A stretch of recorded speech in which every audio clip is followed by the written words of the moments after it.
Olá, bom dia. Aqui no programa nós falamos muito sobre saúde mental. A gente tem um janeiro branco, tem um setembro amarelo, a gente fala de problemas mentais de idosos e de todas as faixas de idade. Mas tem uma faixa que a gente está sempre deixando de lado, como se ela não tivesse problemas mentais. É a infância, a criança.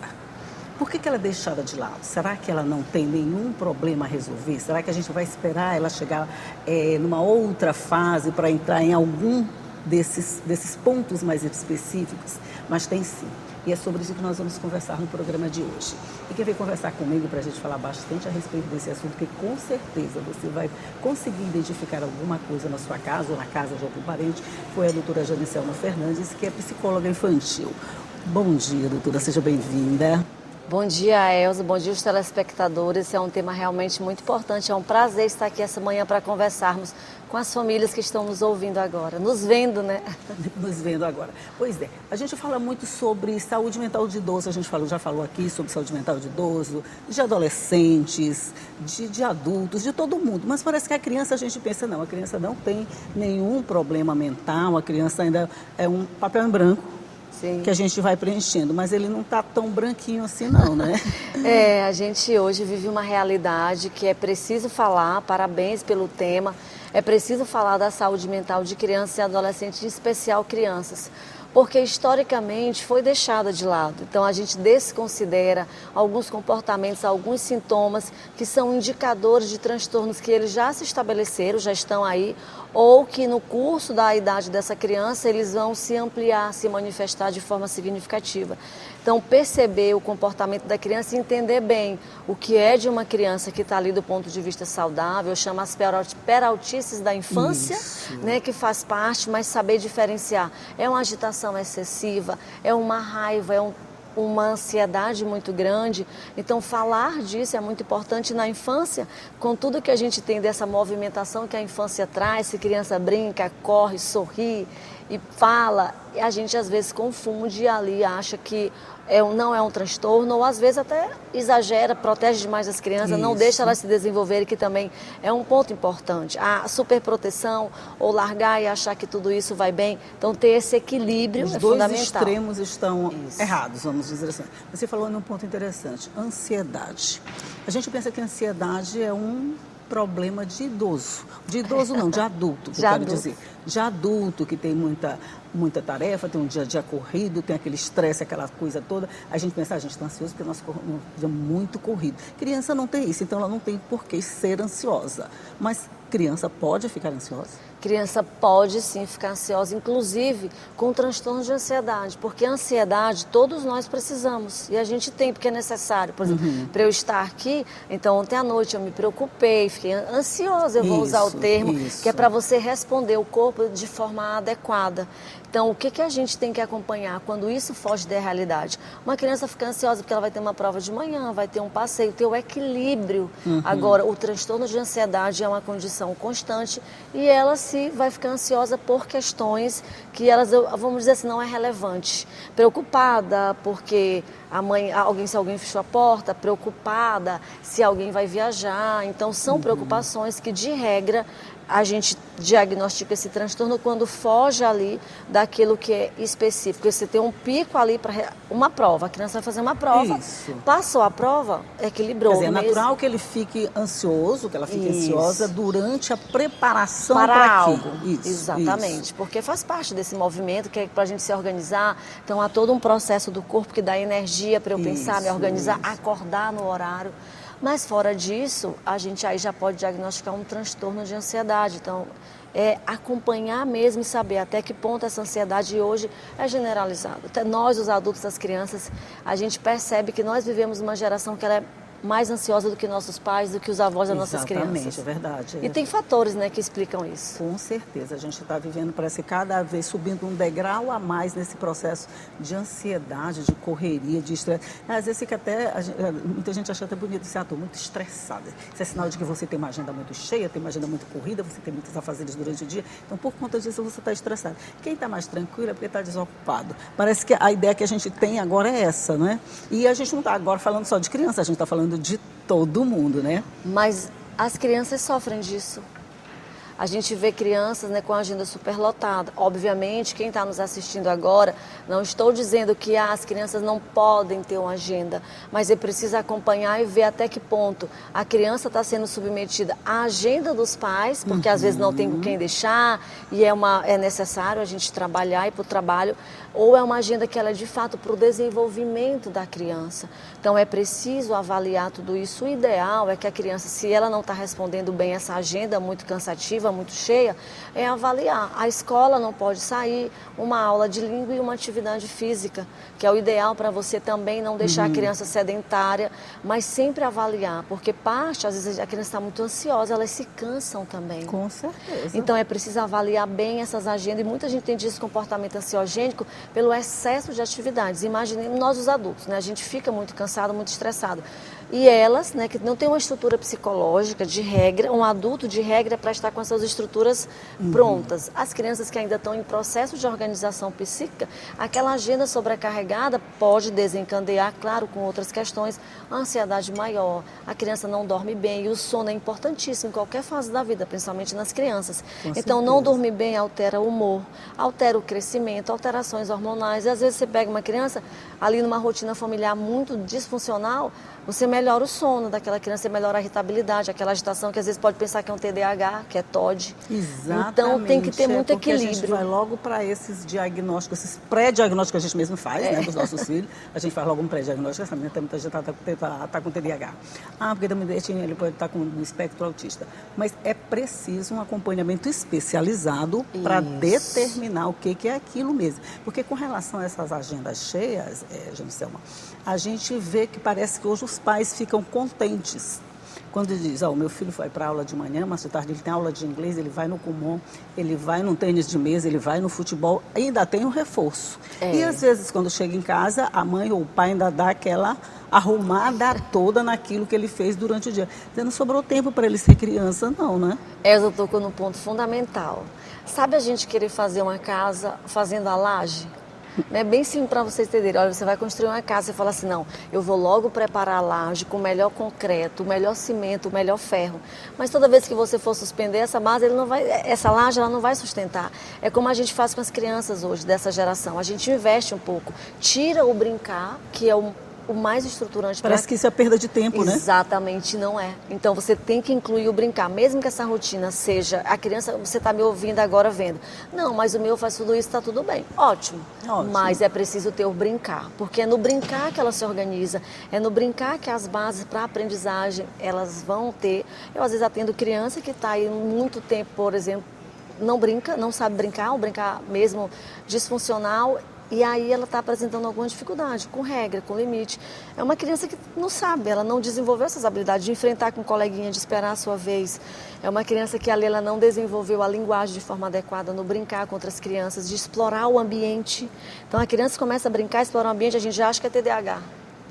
Né? Então a criança tem que brincar e dizer, fica quieto, o menino tem que ficar quieto o tempo todo, e às vezes é preciso soltá-los para explorar o ambiente, sentir o cheiro, a textura do chão, dos objetos, ver pessoas, e isso tudo vai dar a base para o que a gente quer, para ela ter, eu diria, uma inteligência que a gente chama. Antes da laje tem que ter o alicerce. Tem que ter o alicerce. E o alicerce das crianças é brincar. Quando alguém me pergunta, o que eu faço com minha criança? Brinca com ela e deixa ela brincar. Senta com teu filho, com tua filha e conversa, faz cócegas, sorri, ouve uma música, vai caminhar. Nem sempre é sobre um brinquedo caro, nem sempre é sobre um brinquedo.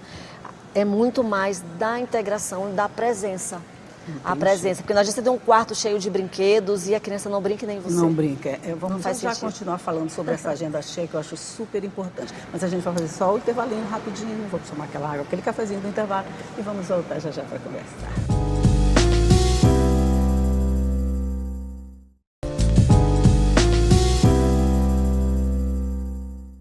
Já estamos de volta conversando aqui sobre problemas mentais da infância, comportamento de crianças que podem chamar a atenção. E eu estou conversando aqui com a psicóloga infantil, a doutora Janicelma Fernandes. Aí vamos voltar para essa agenda cheia, porque isso me chama muito a atenção. Mas eu vou fazer aqui o papel do advogado do contra. Às vezes, você não tem com quem deixar a criança. Tá? Um casal, por exemplo, tem um filho, não tem com quem deixar a criança. Ele não quer deixar a criança com a funcionária da casa. ele acha que enchendo essa tarde, vamos pensar na tarde, enchendo a tarde de atividade, ele está somando no crescimento intelectual daquela criança. Só que ela ficou sem nada para fazer de lúdico, vamos dizer, durante o dia. E aí, como é que fica esse pai no meio dessa confusão? Ele não tem com quem deixar a criança, mas ao mesmo tempo ele tem que deixar essa criança brincar. Fazer como? Aí o ideal, nessa situação específica, é deixar na escola, ver a proposta pedagógica dessa escola, se existe, além das atividades escolares, a ludicidade, o momento do brincar, o momento dela interagir com outras crianças, e necessariamente se aquele processo escolar de sentar na cadeirinha. Nesses espaços, que geralmente elas passam o dia, tem algumas atividades, e os pais acompanharem. E também em casa, no momento que tiver, não negligenciar essa presença do afeto. A gente sabe que as rotinas são corridas, mas as crianças precisam ser priorizadas em algum momento. É no final de semana, são 2 vezes na semana à noite. Então, a chegada de uma criança nessa família, obviamente, ela também tem que ali ganhar um espaço, né? Então tem que repensar, às vezes um dia é o pai, um dia é a mãe, ou quem é mãe sozinha, quem é pai sozinho, divide esse cuidado com alguém, de forma que essa rede que acompanha essa criança, ou até quem não tem, pensar um dia, eu dou sempre exemplo, sai um dia para passear, sentar para conversar, a presença ali pode ajudar, porque a gente vive hoje uma sociedade que homens e mulheres saem, né? As nossas gerações, minha mãe, por exemplo, trabalhava em casa, de muita gente que ouve. A gente hoje tem um outro momento da sociedade. E a gente não vai parar o mundo, a gente vai o quê? Adequar. Então, qual é o ideal? A gente não está aqui, eu sempre digo, culpabilizando as famílias, que a gente não pode parar o mundo e ficar 24 horas com as crianças. É verdade. Né? A gente tem que buscar ali um equilíbrio, que dia eu posso fazer isso, que dia é o pai, que dia é a mãe, que dia essa criança também pode brincar ali com alguém, brincar sozinha e os pais acompanharem. Então, assim, a gente precisa dentro, por isso que eu digo, não tem uma fórmula. Ah, tem uma rotina pronta, uma fórmula, não tem. Cada caso é um caso. Cada caso é uma casa. Tem aquela criança que rende bem, com a agenda mais lotada. Tem uma criança que não rende bem. Tem uma família que mesmo, todo mundo hoje em realidade passa o dia fora, mas ali tem o rito da família, é um dia um jantar, é um dia um café da manhã.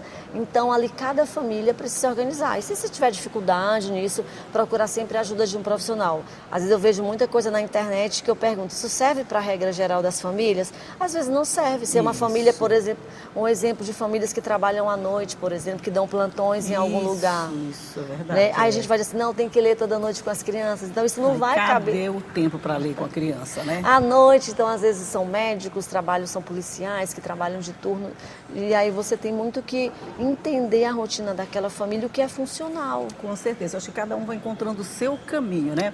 Mas às vezes também a criança pode se adaptar a essa agenda. Isso. De alguma forma que ela encare aquilo quase como uma obrigação e fica com medo de decepcionar os pais. Ela quer, por exemplo, uma criança, às vezes a criança é tão responsável que ela quer seguir aquela agenda, ela quer mostrar que ela gosta daquilo e que ela vai render bem. Só que às vezes ela também pode fazer aquilo só para agradar os pais. Quer dizer, ela tem medo de decepcionar. Então ela faz aquilo mais por obrigação. Isso também não vai dar resultado. Vai dar resultados perigosos. Isso, vai dar outro tipo de resultado, é verdade. Tu falaste num ponto importantíssimo.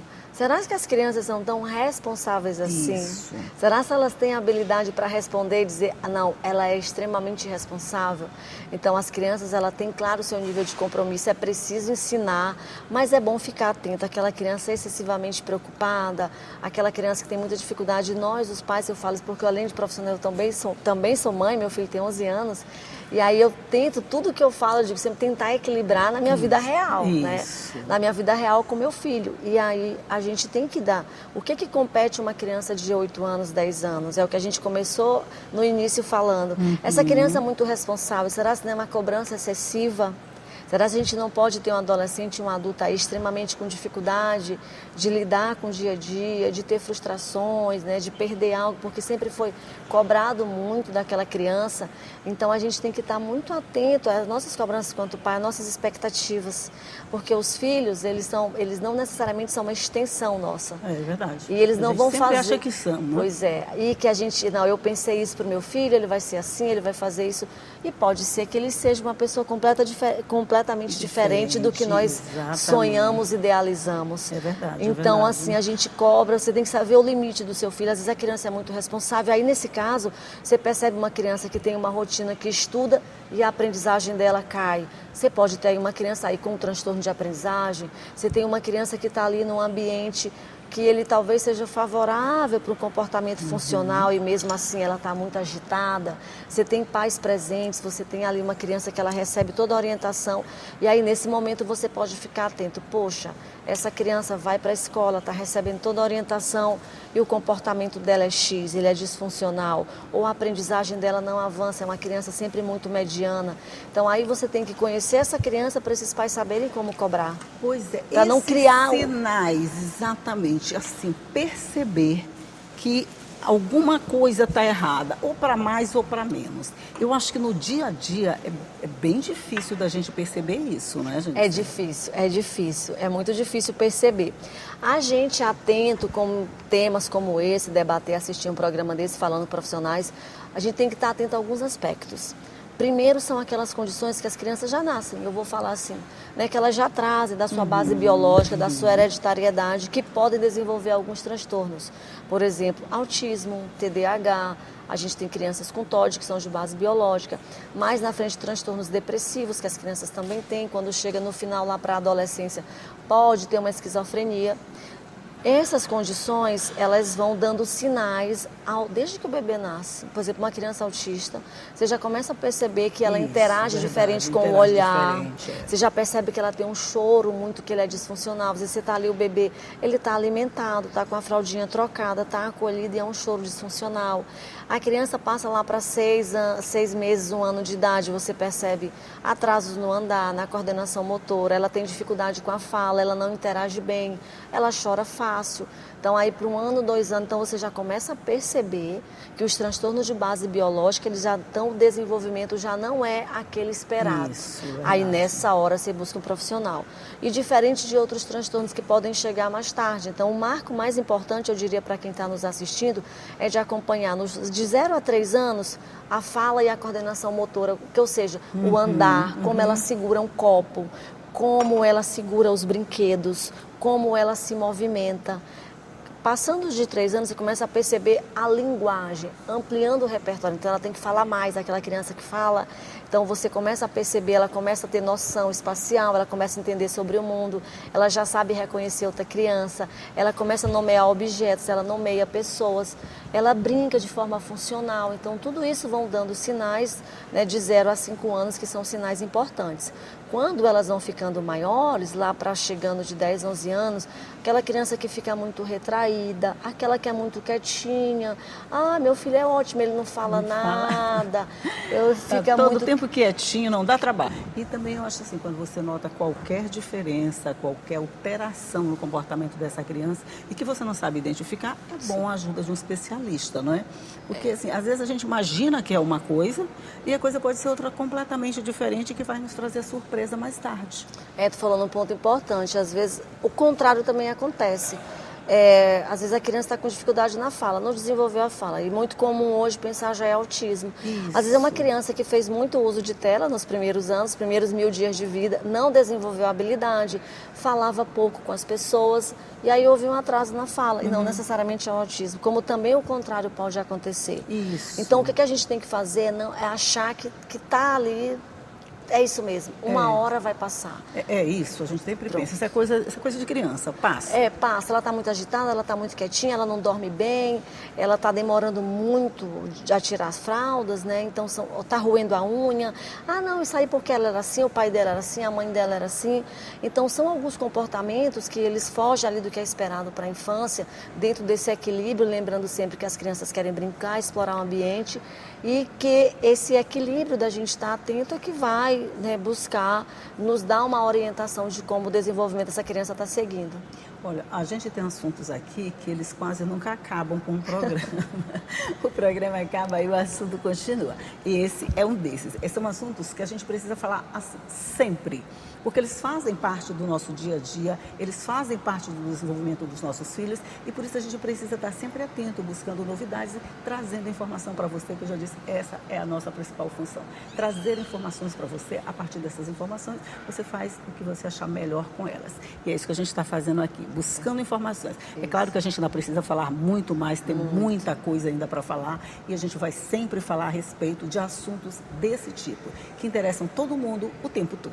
Mas, Janicelma Fernandes, muito obrigado por essa entrevista, por compartilhar todas essas informações com a gente. Obrigada. Obrigada, é um prazer estar aqui e falar desse tema, contribuir com o desenvolvimento das crianças. E na dúvida, procure sempre um profissional que vai lhe orientar melhor. Às vezes essas dicas de internet nem sempre cabem para a sua família. Pode funcionar para alguém, mas pode não funcionar para a sua família, para a sua criança. O doutor Google é aquele generalista, sabe? Ele não tem especialidades, ele dá regra geral. Agora, cada um que vai buscar a sua especificidade, onde achar melhor. Mas muito obrigada e bom dia para você também aí do outro lado. Tchau.